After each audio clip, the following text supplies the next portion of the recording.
নির্বাচন হবে, আগে সংস্কার হবে, তার নির্বাচন হবে।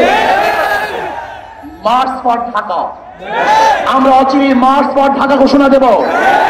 কারা সংস্কারের পক্ষে আর কারা বিপক্ষে ইনশাআল্লাহ জনগণ ডিসাইড করবে।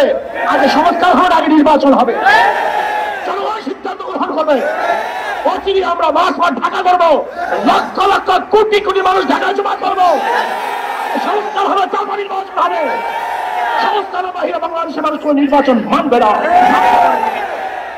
গুন্ডামি নির্বাচন, ডাকাতি নির্বাচন এবং প্রশাসনের নির্বাচন, অগ্রহণযোগ্য নির্বাচন বাংলাদেশের মানুষ মানবে না, মানতে পারে না।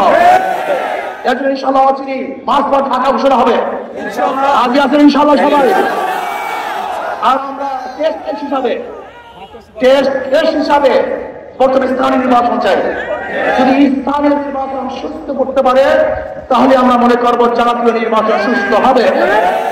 স্থানীয় নির্বাচন সুস্থ না হয় তাহলে বুঝবো যে নির্বাচনের পরিবেশ এখনো সৃষ্টি হয় নাই।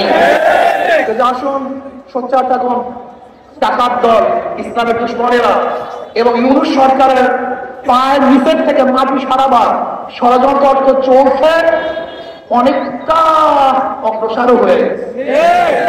লোকটা বুড়া মানুষ, মুরব্বী মানুষ, ভদ্র মানুষ, খুবই ভদ্র মানুষ, কিন্তু মনে রাখতে হবে যে আমরা চারপাশে যারা আছে ওরা কিন্তু ভদ্র না, ওরা অসভ্য।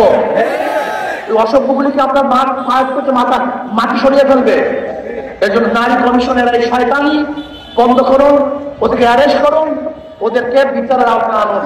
যদি বিচারের আওতায় না আনেন এবং বন্ধ না করেন তাহলে কত ধানের কত চাল দেখতে পাবেন। শেখ হাসিনা সরকার কিন্তু আটকা করেনি, আন্দোলন করে বিদায় দিয়েছে। আপনার অবস্থা আমরা ভালো মতোই জানি না।